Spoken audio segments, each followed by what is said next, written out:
Olá, boa noite. Boa noite. Prefeito de São Paulo pede para a capital integrar consórcio. João Dória escala Fábio Lepic para participar de agenda com prefeitos da região. Politicamente, a ação isola ainda mais prefeito de Diadema que deixou a entidade. Aqui na TV, vamos falar mais da condenação do ex-presidente Lula. A ex-ministra Eleonora Menicucci e o advogado Yuri Félix comentam a decisão de Sérgio Moro.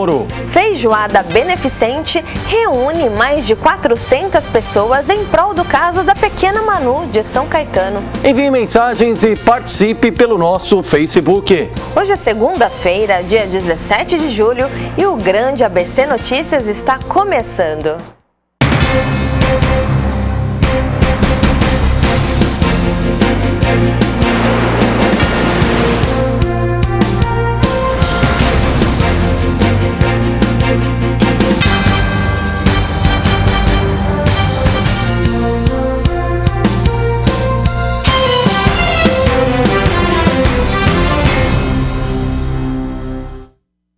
Os prefeitos Orlando Morando de São Bernardo e João Dória de São Paulo fizeram a primeira agenda juntos desde que assumiram em 1º de janeiro. Os dois tucanos fizeram ações de zeladoria, ou seja, pintaram juntos e também plantaram muda juntos. Também na integração dos programas Cidade Linda de São Paulo e Parede Limpa de São Bernardo do Campo. Durante a agenda, na divisa entre os dois municípios da região, Vila Liviero e do bairro do Tabuão, Orlando convidou o prefeito paulistano para integrar o consórcio e João Dória aceitou de pronto. Acompanhe.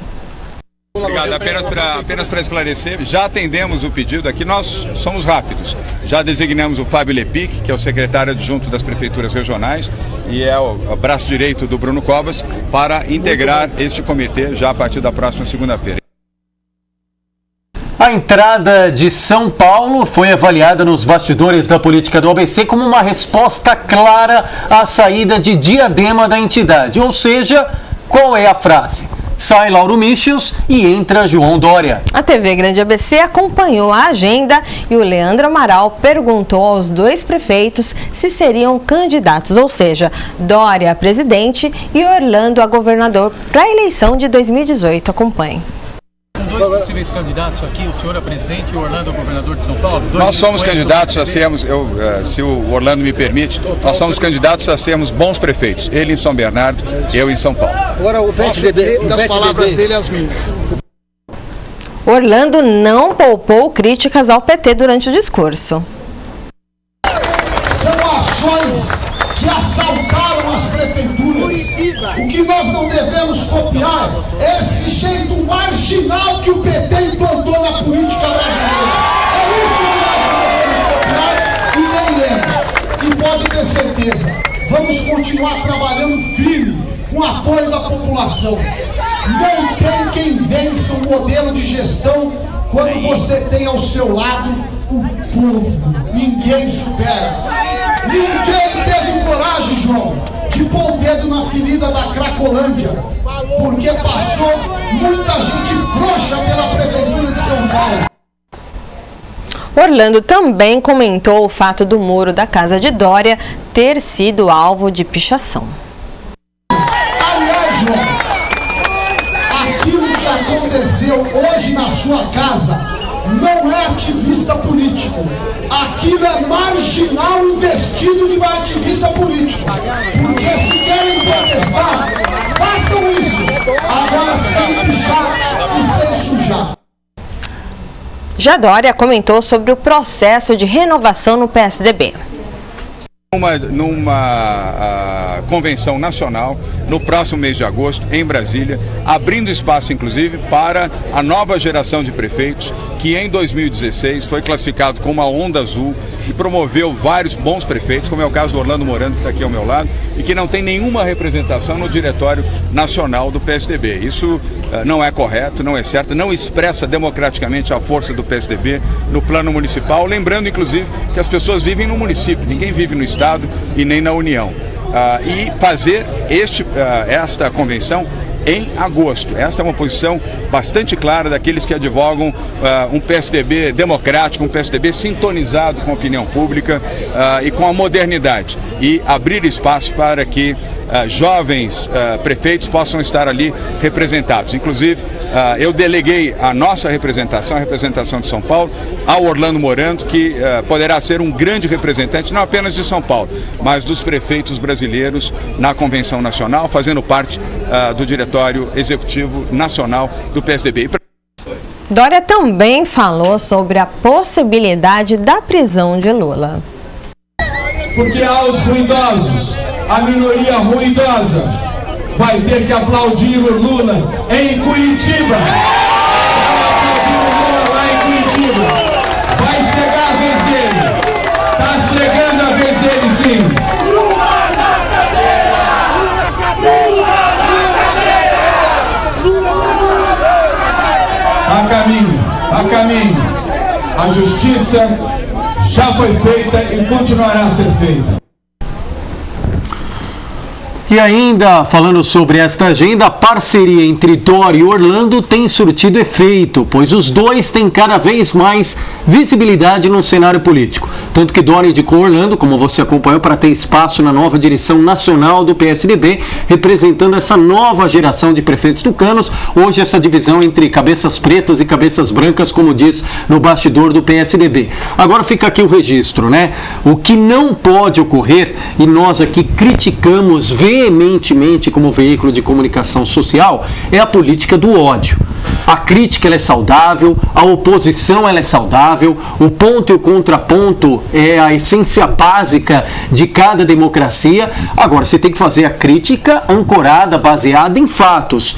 E a gente viu ali, o João Dória é um formador de opinião. A partir do momento, e claro, nós não reportamos e não publicamos isso hoje na nossa edição, ele chegou em vários momentos a xingar o ex-presidente Dilma Rousseff, a xingar o ex-presidente Lula. Qualquer tipo de xingamento, você incita e fomenta uma discussão de ódio no Brasil que só amplia o fla-flu que a gente tanto critica aqui hoje. Se você tem um projeto de poder, um projeto político para a cidade, para o estado, para o país, você deve sim, com toda a sua força, defendê-lo. Agora, a partir do momento que você deixa de discutir e contextualizar os projetos para fazer críticas pessoais, e nós aqui reportamos com toda a transparência do mundo, quando o Aécio foi alvo aí de todo tipo de falatório em relação a irregularidades cometidas, nós divulgamos aqui. Quando houve essa condenação em primeira instância do Sérgio Moro em relação ao ex-presidente Lula, noticiamos aqui, mas em cima de fatos. A partir do momento que uma liderança, como se coloca hoje João Dória, faz uma fala como essa, ele incita a militância a fazer a política do ódio, do fla-flu que a gente tanto rechaça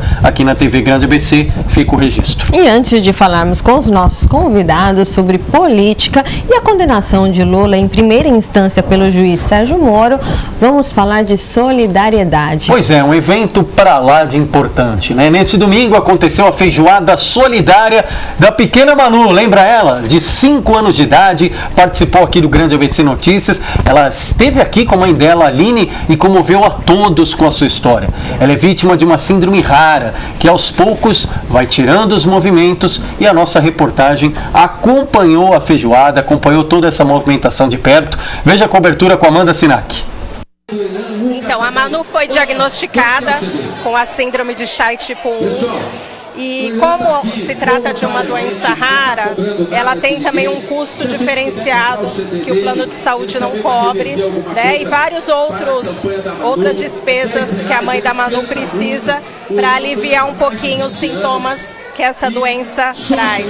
Então nós fizemos a feijoada solidária para fazer essa arrecadação de recursos financeiros e poder aí contribuir um pouquinho para que a Manu cresça com dignidade. Mas é uma festa muito linda, hoje Deus ajudou, um sol lindo lá fora. Quantas pessoas tem aqui nesse evento hoje, Marcela? Então, nós, inicialmente a expectativa eram 300 convites, eles foram todos vendidos e nós solicitamos mais 100. Então eu vou ter o balanço total no final do evento, mas em torno aí de 400 convidados. E quem quiser ajudar a Manu, como é que faz? Então nós temos um grupo no Facebook, Amigos da Manu, o endereço é facebook.com/Manu dos Santos Torres. Lá temos todas as informações para você conhecer um pouquinho da doença. Assim que nós terminarmos essa transmissão, nós vamos colocar o link para que fique mais fácil de todo mundo acessar a página da Manu. Isso mesmo. Então você pode contatar, lá também tem os dados da conta bancária, porque como o próprio Gilberto Costa falou aqui no evento, não é algo pontual, é um tratamento para a vida inteira, né? Então, olha só quem está chegando aqui, a mamãe do ano, a Aline, parabéns, o evento tá lindo, tô aqui agradecendo a Marcela por toda a ajuda que ela deu nesse dia de hoje. Conta um pouquinho pra gente, é muita emoção, né? Nossa, hoje na verdade a gente vem aí, né, Marcela? Alguns meses, a Marcela deu a ideia de fazer a feijoada, ela e a Márcia. E depois de um mês a gente vê a feijoada, né? Está cheio, todo mundo realmente ajudando a minha Manu. Muito feliz hoje. Marcela, suas considerações finais. Você já falou como fazer para ajudar a Manu que está toda serelepe aqui, não dá, a gente até chamou, mas não tem, ela está lá nos brinquedões lá fora. Quem quiser ajudar a Manu também, além da página do Facebook, também pode... Todos os dados na página do Facebook, tanto os bancários, e pode contatar qualquer um dos amigos da Manu, que a gente sempre está aí acompanhando o dia a dia dela. Aline, muito obrigada. Olha, nós que apoiamos a causa, a TV Grande ABC que esteve sempre presente, ajudando, agradecemos muito e desejamos assim tudo de bom, que a Manu possa crescer saudável. E suas considerações finais. Só agradecer a todos que ajudaram, né? Ao Leandro, a Manu aqui, agradecer a todos pela ajuda, só agradecimento mesmo. Gente, é isso aí, ficamos aqui com essa tarde de sol linda aqui, o evento beneficente. Tem muita gente perguntando, entrem lá na página, todos os amigos da Manu, para saber mais detalhes, e um abraço a todos. Agora voltamos a falar de política, em especial o impacto da condenação do ex-presidente Lula em primeira instância pelo juiz Sérgio Moro. Recebemos aqui com muita alegria na TV Grande ABC a ex-ministra do governo Dilma, Eleonora Mennicute, ela que foi titular durante 6 anos da pasta de política para as mulheres. Eleonora, obrigado pela gentileza da entrevista, boa noite. Boa noite. Pode falar, tá ligado, tá ligado. Boa noite, é um prazer enorme estar aqui com vocês. Boa noite, Amanda, boa noite, Leandro, e boa noite, telespectador, e boa noite, meu amigo, o Yuri, aqui presente também neste momento tão importante. Recebemos também o advogado criminalista Yuri Félix. Boa noite, doutor. Boa noite, Amanda, Leandro. Sempre um prazer, uma alegria e uma honra estar aqui com vocês. E estar ao lado aqui da nossa ministra, da nossa professora Eleonora, que é um exemplo de mulher e um exemplo para a história do nosso país, ainda mais em um momento conturbado da política nacional. É um grande prazer. Mesmo com os argumentos de Moro em mais de 200 páginas, a senhora acredita que foi injusta a condenação? Olha, eu sem dúvida nenhuma, eu tenho convicção da injustiça e eu tenho convicção que o presidente Lula é inocente. Exatamente porque todas as provas apresentadas por ele, em torno de uma sentença de quase 300 páginas, nenhuma das provas foram consideradas, ditas inclusive pelo juiz Sérgio Moro no dia seguinte. E é injusta por quê? É injusta porque ninguém pode tirar um grande líder ou uma pessoa anônima de uma disputa, e agora eu falo na disputa de 2018, ou de uma disputa, ou de uma vivência numa sociedade sem provas. Julgar, condenar, antes de julgar, analisar as provas, eu fico muito assustada com isso. E me pergunto que estado de exceção é esse que nós estamos entrando, né? Então, seguramente, eu tenho convicção, tenho certeza que essas essa condenação ela será revertida na segunda instância pelo Tribunal Regional da 4ª Região do Rio Grande do Sul. E o que eu pergunto é: quem pedirá desculpa ao presidente Lula? É isso exatamente que tem colocado a sociedade brasileira nisso que você, Leandro, acabou de dizer, num clima de ódio, num clima de intolerância absoluta. Então, nesse sentido, nós precisamos resgatar a democracia. E o resgate da democracia só se faz no restabelecimento do Estado de Direito.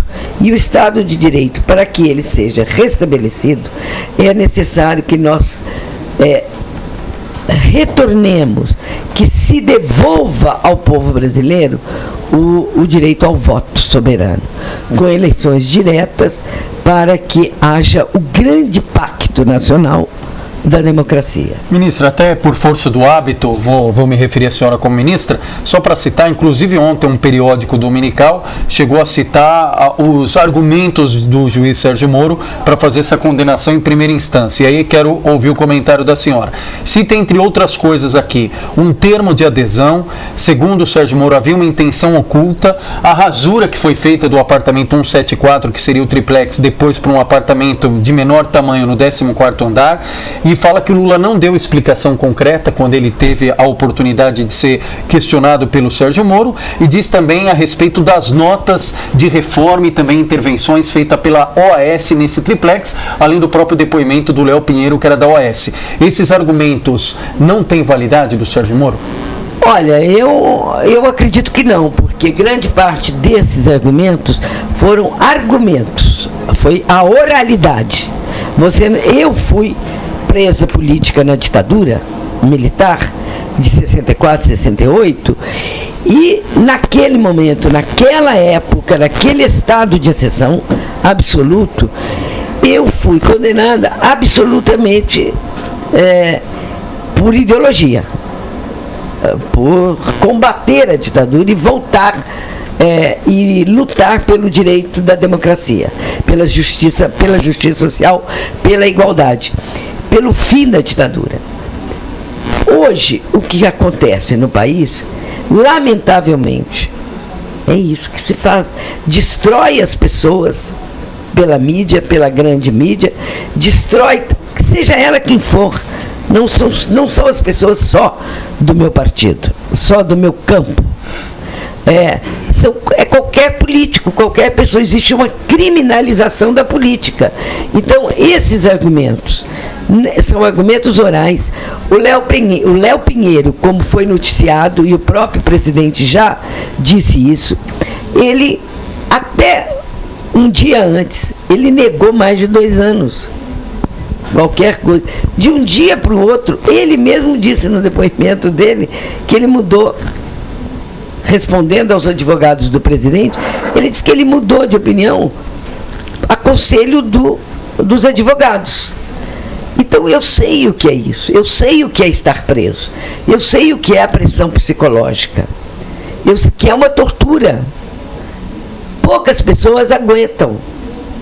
Agora, eu também pergunto, né, no mesmo dia que condena o presidente, ficou explícito no assassinato da CLT, no Senado Federal, quando desmonta todos os direitos trabalhistas, e também na possível, entre aspas, delação do ex-deputado Eduardo Cunha, e em tudo que está correndo na grande mídia, que o golpe, que eu chamo de golpe, e constitucionalmente é chamado de impeachment, da presidenta Dilma Rousseff, uma mulher honesta, íntegra, sem crime de responsabilidade algum, não é? Os deputados foram comprados para votar no impeachment. Então, essa condenação, eu acredito muito no discurso do presidente Lula, abre aspas. O juiz Sérgio Moro teria teria e terá que dar uma resposta à sociedade. Porque ele está martelando há 2 anos na prisão do Lula e na condenação dele. Então, eu quero que as provas sejam apresentadas. Porque o dia que as provas forem apresentadas, aí nós teremos a materialidade. E a senhora acha que isso é uma perseguição política do Sérgio Moro para com o ex-presidente Lula? Eu acho que é uma grande articulação política com qual fim? Contra a proposta, o projeto de inclusão social, o projeto de desenvolvimentista que nós colocamos no governo de 2003 e até 2016, nos nossos governos, e, sobretudo, quando você coloca o pobre no orçamento da União, você coloca o pobre como sujeito político. Então seria pura e simplesmente para prejudicar a classe menos favorecida do país? Eu acho que é um conjunto. Eu não diria pura e simplesmente, porque isso não é pura e simplesmente. Isso é muito sério. Ministro, deixa eu pegar o gancho aqui para colocar a observação importante do advogado Dr. Yuri Félix, a quem a gente agradece mais uma vez a gentileza. Dr. Yuri, a gente sabe que, claro, o juiz Sérgio Moro teve todo o tempo hábil, necessário, e, claro, o senhor não teve todo o tempo necessário também para analisar a situação como um todo. Mas do que o senhor tomou conhecimento até agora pelo noticiário, pelos colegas do mundo jurídico, a sentença do Moro, ela foi arbitrária? Mais uma vez, boa noite, Leandro e Amanda e amigos que nos assistem. Primeiramente, eu quero deixar claro, Leandro, que neste processo, e é um processo cuja sentença são 8 réus e não somente o ex-presidente Lula, eu não sou advogado de nenhum dos 8 réus. E, diante de uma sentença como esta, se o réu, se o acusado, se o condenado fosse o ex-presidente, o porteiro aqui da nossa emissora, fosse o meu vizinho, eu levantaria indignação. Pois eu vejo diversos pontos que, para dizer o mínimo, precisam ser reparados dessa sentença condenatória. Quais, por exemplo? Por exemplo, no momento em que o juiz Sérgio Moro coloca que que permite que o ex-presidente Lula recorra em liberdade, pois em razão de certos traumas que possam envolver a prisão cautelar de um ex-presidente da República, o que acontece, Leandro, Amanda e amigos? Existe um artigo do Código de Processo Penal, artigo 310, artigo 312, que elenca os motivos, os requisitos para uma prisão preventiva, uma prisão cautelar. E eu não enxergo nestes artigos certos traumas. Então, esta é uma frase falaciosa. Eu poderia, por exemplo, elencar aspas do juiz de Curitiba, porque a OAS realizaria reformas personalizadas no apartamento se não fosse para atender um cliente específico, indagou o juiz. Para mim, Leandro, esta é uma postura mais da acusação do que de um julgador, porque um julgador ele não tem que perguntar, ele tem que dar respostas. E esta pergunta, estamos diante de uma ilação. Isto sim é uma ilação. Um outro ponto, por exemplo, da culpabilidade. Quando o juiz Sérgio Moro estabelece na pena de corrupção o patamar de 5 anos e agrava, reconhece o parágrafo 1º do artigo 317, que é o artigo do crime de corrupção, elevando a pena em 1 ano, no total de 6 anos do crime de corrupção. O crime de corrupção do artigo 317 do Código Penal tem uma pena mínima de 2 anos. Nós estamos diante de um acusado, que no caso é o ex-presidente Lula, que tem bons antecedentes, que significa nunca foi condenado em um processo criminal. Essa é a leitura que nós do direito fazemos de bons antecedentes, para que os colegas que não são do direito possam entender. Um acusado primário, um acusado com residência fixa e um acusado em que o juiz majora, aumenta a pena dele de 2 para 5 anos. Leandro e amigos que nos assistem, Amanda, ministra Eleonora, Isso, raríssimas vezes, se tem notícia no processo penal brasileiro de um acusado sem ter nenhuma condenação criminal sofrer um acréscimo de pena mínima deste patamar. Um ponto que eu queria deixar claro, Leandro, eu aproveito aqui para esclarecer, um ponto que já me foi questionado. Mas a unidade não estava na declaração do imposto de renda do ex-presidente? Informação é que por 6 anos ela estaria na declaração do imposto de renda. A cota, né? Uma cota do apartamento. A unidade simples 141, sim. A unidade simples, sim. Está rasurada, né? Tanto é que, exatamente. Não fica, aí eu pergunto, quem rasurou? Ficou provado no processo quem rasurou? Ou é o acusado que tem que provar que não rasurou? A prova em um processo penal democrático incumbe a quem acusa. A acusação demonstrou quem rasurou? Eu não sei quem rasurou. A sentença não diz quem rasurou. Um dos acusados desse processo, Paulo Okamoto, que disse que fez o imposto de renda do ex-presidente de 2000 a 2010, ele confirma que a unidade 141 está sim no imposto de renda. Isso é confirmado no item 426 da sentença.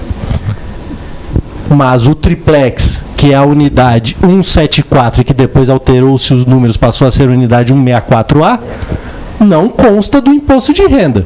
Então, nós temos que fazer a leitura adequada da sentença. Nós não podemos enxergar aquilo que não está escrito. Tá, e aí, só para pegar o gancho antes da Amanda passar pela participação dos nossos internautas, quem nos acompanha na telinha, na telona, mais uma vez, obrigado pela audiência. Bom, ministra, partindo do ponto que o fato é que houve essa condenação em primeira instância. Sim. E agora cabe ao TRF da 4ª Região, lá no Rio Grande do Sul, fazer análise na chamada segunda instância. Isso. A senhora acredita que o ex-presidente reverte na segunda instância? Acredito. Eu estou convencida que ele é inocente. Eu estou convencida que ele terá condições de reverter e de mostrar, não é, para os juízes da 4ª Região a inocência dele. E eu tenho certeza que, por não ser uma sentença monocrática, um julgador monocrático, que quer dizer uma pessoa só que julga a sentença, plenário, né, dos magistrados. Terá um plenário que todos terão que ouvir, terão que estudar e ouvir e opinar. E eu tenho certeza que, como no caso do Vacari, que eles reverteram uma sentença do juiz Sérgio Moro, eles reverterão essa sentença, porque há de prevalecer o bom senso e a justiça.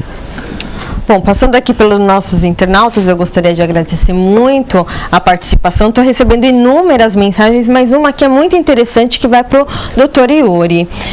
Claro que guardadas as devidas proporções, né? Estão perguntando aqui se por acaso Hitler foi condenado injustamente, porque não tinha nenhum campo de concentração em nome dele, nenhuma ordem de matar, e mesmo assim, né, tem toda essa história. Se compara à mesma história do Lula, que não tem nada no nome, então ninguém pode, guardar as suas devidas proporções, é claro, né? Respondendo a pergunta do internauta. Claro, eu quero agradecer a participação do internauta e dizer que no mundo de hoje existe uma confusão entre fatos e opiniões.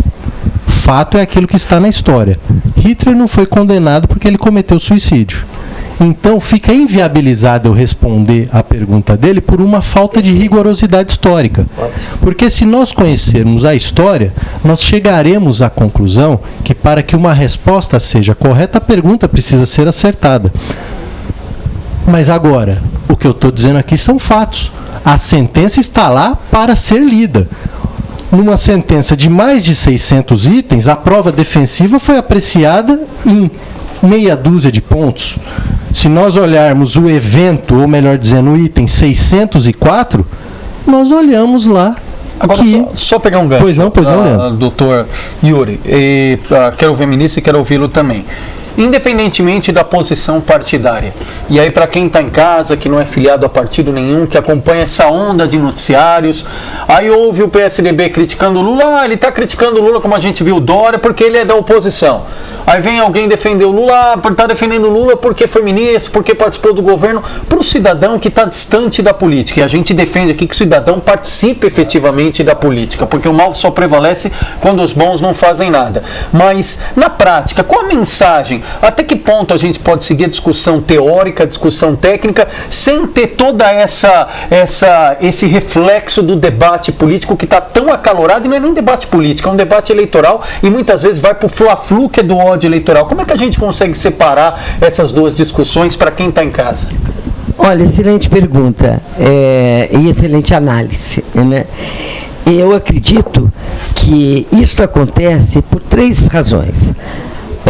E eu sou professora titular da Unifesp, do Departamento de Saúde Coletiva, e a minha vida inteira dedicada à educação, eu tenho levado aos alunos de medicina, de enfermagem, de ciências humanas, a desenvolver o raciocínio crítico, a não ter um pensamento fugir do senso comum. Único, não, a não ter um pensamento único, e nem acreditar no pensamento único, e nem tampouco transformar o senso comum numa verdade, porque a verdade não existe. O que é verdade para você pode não ser para mim, num caso, no outro podemos estar de comum acordo, né? Então, essa questão hoje se dá pela falta de visão crítica da maioria da sociedade brasileira. Por que isso? Isso não é à toa. Nós temos os grandes canais de televisão, que o dia inteiro martelam, desculpa o termo, né, dentro das casas. Estou falando bem numa narrativa pedagógica, né, coloquial. Dentro das casas brasileiras, dos lares brasileiros, uma versão só. Você acha que os grandes veículos de comunicação usam o povo como massa de manobra? Não disse isso. Estou dizendo assim, a informação que se passa. Não disse isso, e não acho que essa é uma boa questão a ser colocada, do massa de manobra. Eu acho que é o seguinte: os grandes meios de comunicação dão espaço, quase 99%, a um lado só do fla-flu. E isso, inclusive, incentiva o ódio. Então, só aproveitar e fazer um parênteses nessa resposta da senhora Amanda lembrou bem. Ontem o periódico da Record, inclusive, trouxe uma reportagem de quase 20 minutos sobre isso. Palocci. Isso, a possível delação do Palocci, que poderia envolver o Sistema Globo de televisão, isso. A Rede Globo. Houve algum tipo de ajuda no governo Lula em relação a impostos e tudo à Rede Globo? Não, não houve, e tudo isso já foi dito, já foi pelos nossos ministros de comunicação, tudo já foi dito. E eu, continuando o meu raciocínio, eu acho que isso cria o pensamento único, o que não é bom. Então, por exemplo, esse espaço que vocês nos dão aqui, e me convidaram, que eu tenho a maior honra, é um espaço super agradável. Vocês são profissionais, são competentes, sérios, e abordam e respeitam as opiniões. Respeitam as minhas opiniões, as posições do Dr. Yuri, as minhas, as deles, as da televisão. Isso é uma boa televisão, isso é um bom jornalismo. Então, eu acho que a população brasileira, com as redes sociais, ela está tendo mais acesso a uma diversidade maior de posições, de opiniões, para não ficar nessa posição única, nessa visão única. Porque a democracia é o Estado de direito de respeito e de dignidade em relação às diversidades. A diversidade religiosa, a diversidade política, a diversidade de futebol. Sim. Eu, como uma boa corintiana... Corintiana, ministra? Doente. Uma pessoa séria. Uma pessoa... Não vou falar de futebol, ministra, só porque eu também sou corintiano. E o Corinthians está num campeonato brasileiro à parte aqui, porque o Corinthians está disputando sozinho. Então vamos falar de política que pelo menos dá para nivelar. Então, nesse sentido, são questões que têm que ser discutidas, mas têm que ser, sobretudo, respeitadas, porque senão cai no preconceito, na discriminação, no ódio, no assassinato de gays, de lésbicas, de jovens negros no nosso país. Né? Isso não pode. Cai na pedofilia. A intolerância, né? Ela não é aceita de forma alguma. Ao desrespeito, leva à discriminação e leva aos crimes. Todos os tipos de crime. Ministra, como é que a senhora, muita gente perguntando aqui, até resgatando a fala inicial da senhora, não vou poder nominar porque é muita gente, mas quando a senhora falou a respeito do trabalho de 6 anos no governo Dilma, sim, e do conhecimento e dos 3 anos de prisão, como é que foi esse período de 3 anos de prisão? A senhora foi torturada? Como é que foi? Até para o pessoal mais jovem que nos acompanha e que não lembra esse período de ditadura. Eu fui presa em 71, fiquei no governo Médici, do ditador Médici, saí em 74, quase 3 anos, fui muito torturada, como toda a minha geração. Quais tipos de tortura, por exemplo? Todo jeito? Poderara, cadeia do dragão, choque elétrico, todos eles. E tenho muito orgulho hoje de poder ser testemunha da história e contar, e narrar, sem ódio. Sem ódio. Não é? E para quê? Por que se narra isso? Para que não se repita.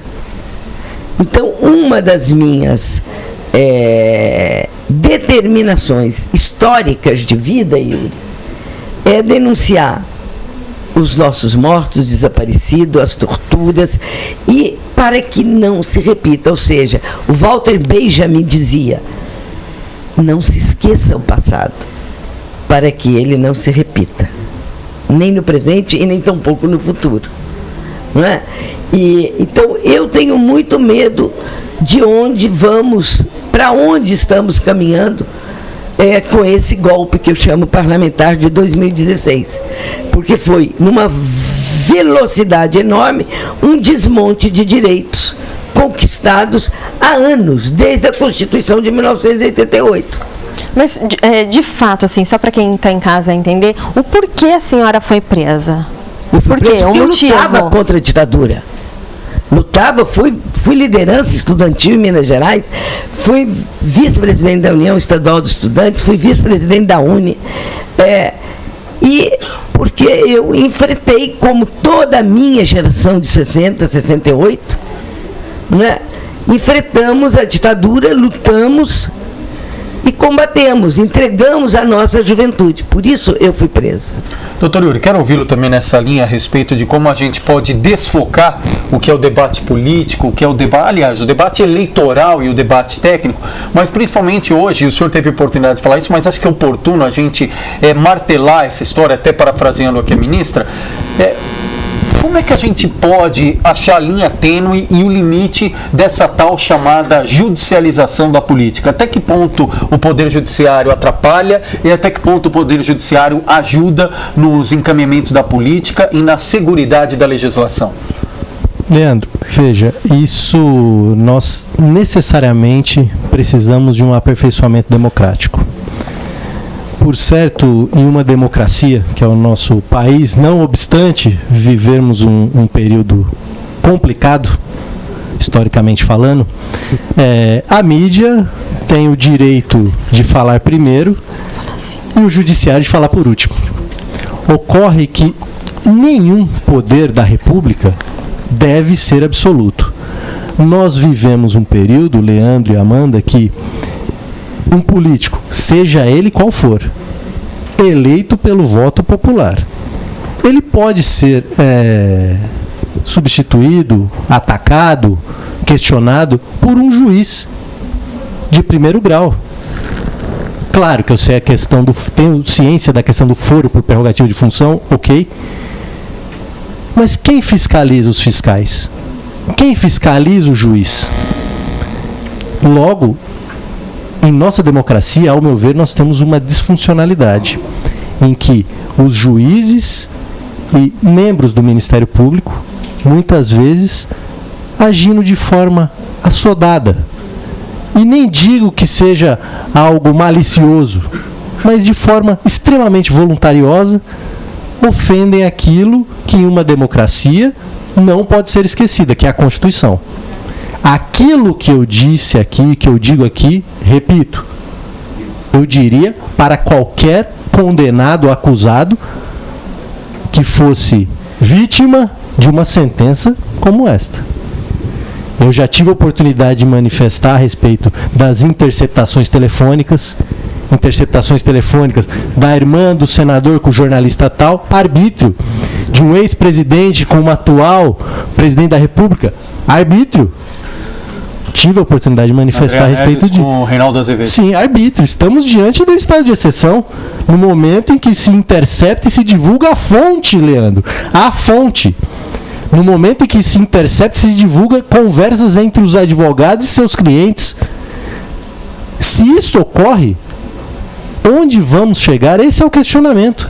Agora, a dosagem, a medida entre o político e o jurídico, somente o aperfeiçoamento democrático é que vai fazer com que a gente acerte essa dosagem. Ministra, e resgatar também a questão, a gente estava até aqui nos bastidores comentando, 31 de agosto foi de fato quando foi interrompido o governo Dilma, né? 31 de agosto de 2016. Sim.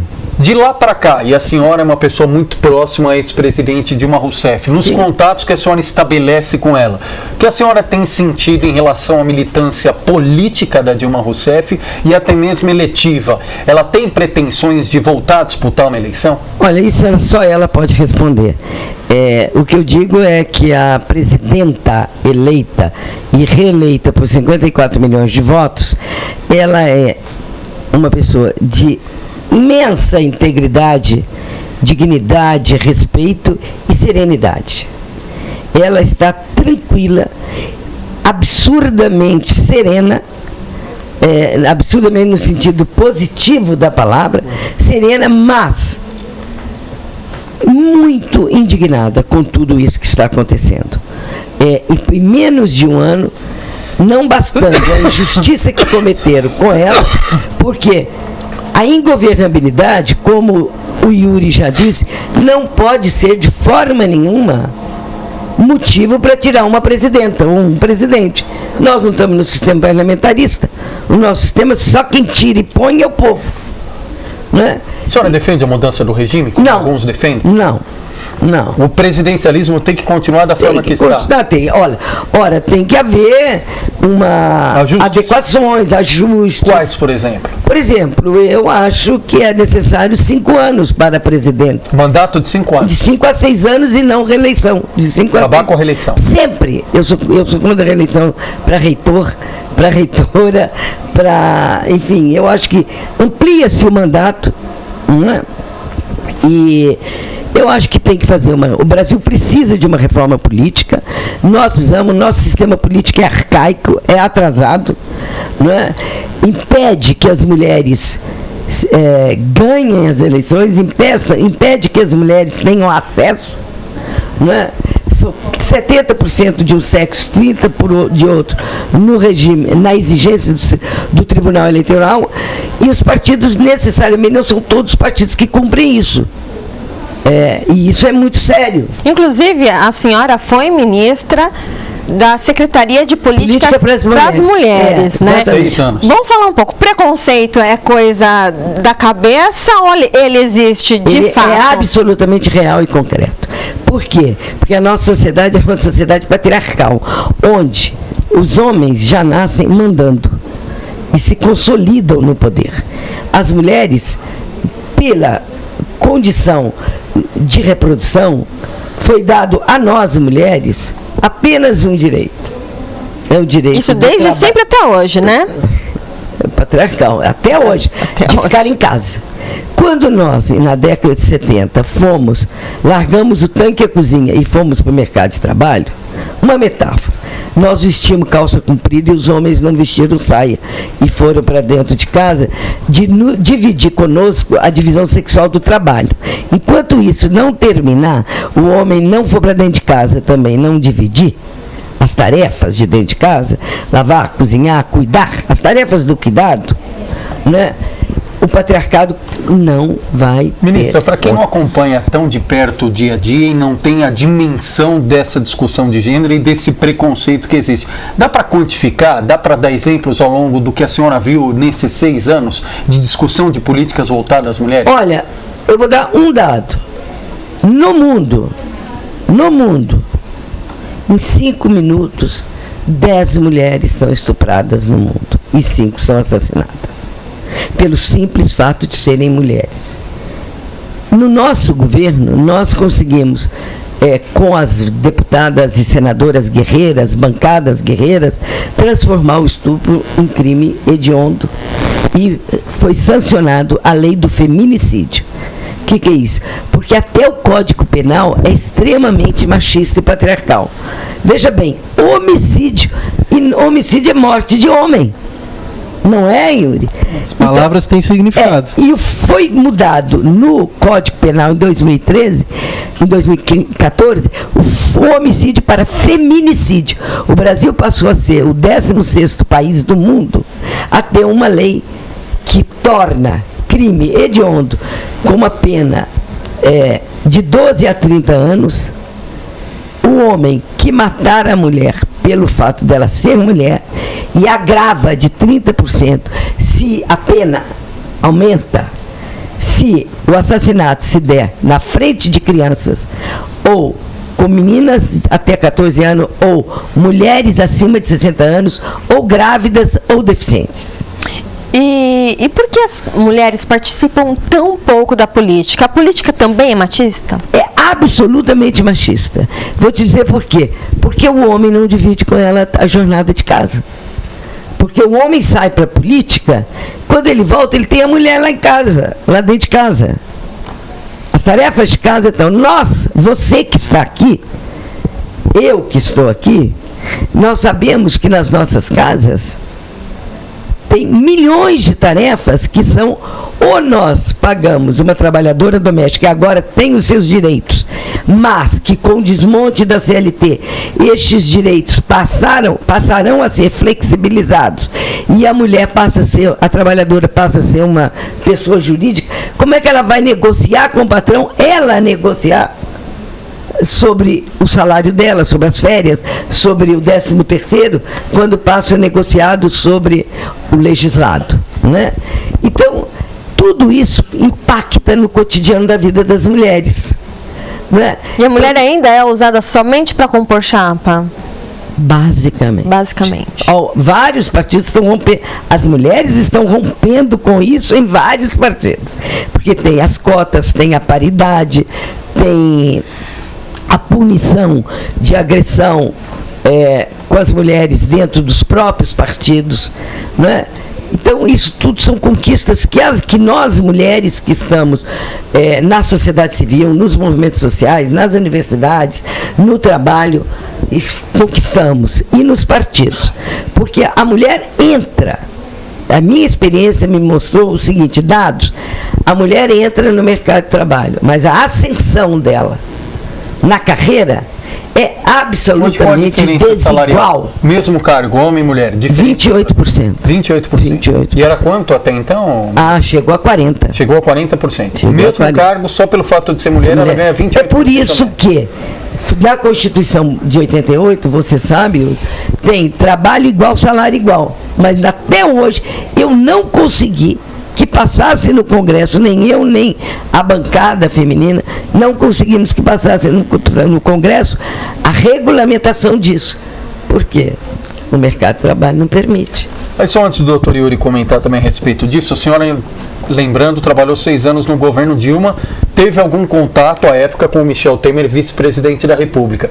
Em algum momento a senhora identificou alguma outra pretensão dele que fosse interromper o mandato de Dilma Rousseff? Olha, eu tive pouco contato com ele, porque a minha pasta não dava nenhuma possibilidade de ter mais contato com ele. Mas a partir de 2014, quando eles apresentam a pinguela para o futuro, desculpa eu falar, a ponte para o futuro. A ponte para o futuro. A ponte para o futuro caracteriza o início de uma ruptura. Depois veio a carta que o próprio Temer fez. Depois a carta, todo o processo. E a partir disso, essa ruptura foi se caracterizando cada vez mais, né, dentro. Yuri, para ouvi-lo também a respeito dessa questão do machismo, no meio jurídico, identifica muitas situações como essa? Enormemente. Enormemente. Se nós observarmos, e aí eu falo do meu campo profissional, que é a advocacia criminal, quantos homens e quantas mulheres têm destaque na advocacia criminal? Pouquíssimas mulheres se observam. Se nós vamos em um congresso de profissionais, porque estudantes, a variedade ela é maior. Inclusive nós temos muito mais estudantes do sexo feminino do que masculino no curso de Direito, inclusive. Nas salas de aula eu observo muito isso. Mas quando os congressos já são em âmbito profissional, da advocacia criminal, por exemplo, ou de juízes criminais, algumas vezes eu cheguei e perguntei: aqui é autorizado entrar mulheres? Aqui é uma reunião somente de homens? E isso tem algum significado. E o significado, sem a menor dúvida, é o machismo que existe no campo do direito. Eu não tenho dúvida disso. Se você ver, só terminando aqui essa conversa, esse papo, é sintomático e simbólico. E passam duas mensagens. A foto da saída da presidenta Dilma depois do golpe. A frente era composta de mulheres ministras. E a frente do ministério ilegítimo, do governo ilegítimo, governo golpista, só homens. Nenhum negro. Nenhuma mulher. A foto fala por si. Ministro, eu gostaria de agradecer aqui a nossa participação grande dos nossos internautas e muita gente falando sobre a corrupção, Joesley Batista, Grupo JBS, e tem uma colocação aqui que fala que todos são corruptos, isso é fato, mas Joesley ficou bilionário durante o governo Lula, corrompendo só com o futuro vice da Dilma? Fica a pergunta no ar. O Yuri, ministra. Olha, o que eu teria a dizer a respeito dessa discussão que envolve o indivíduo Joesley Batista é que este indivíduo, bem como Léo Pinheiro, que manteve a sua versão durante um largo espaço de tempo e que depois mudou, e ao meu ver, mesmo que ele mantivesse uma versão inocentando os réus, e depois ele mudasse, ou melhor, mesmo que ele mantivesse uma versão culpando os réus, e depois ele mudasse inocentando, do mesmo modo seria sintomático. Então, isso que nós vemos de Joesley Batista, Léo Pinheiro e todos esses envolvidos com relação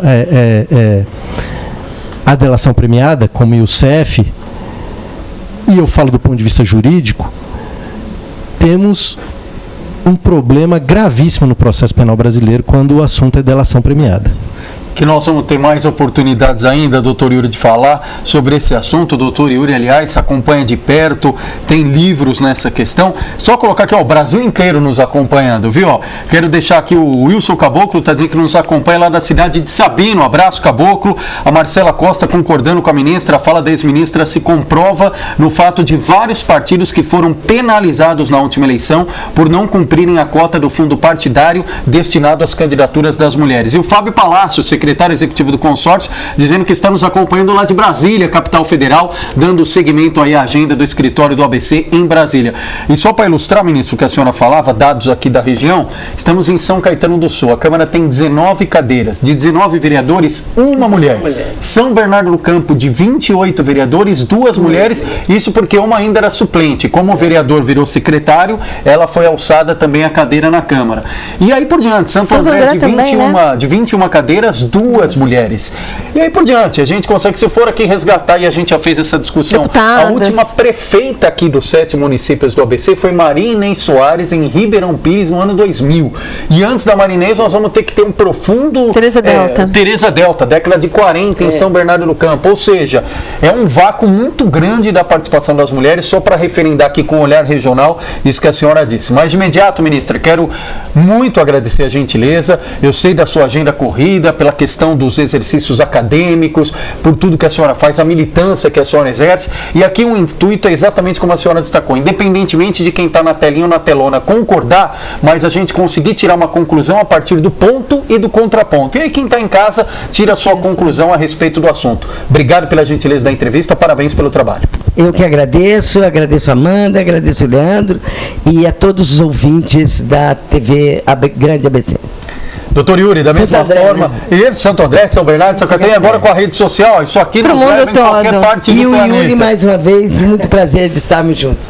Doutor Yuri, obrigado pela gentileza, advogado, colaborador aqui da TV Grande ABC, obrigado pela gentileza da entrevista, sucesso na sequência do trabalho. Eu que agradeço o Leandro, a Amanda, sempre um prazer e uma alegria estar aqui para fazer esses debates e responder essas perguntas tão fáceis que o Leandro e a Amanda nos colocam, e mandando um abraço a todos os amigos e deixando mais uma vez o abraço carinhoso à nossa ministra Eleonora Menicucci. Muito obrigada, Yuri, ministra Eleonora, Leandro. E um lembrete, você pode rever nosso programa de hoje no Facebook e também na internet, tvgrandeabc.com.br. Uma boa noite a todos. Boa noite, até amanhã.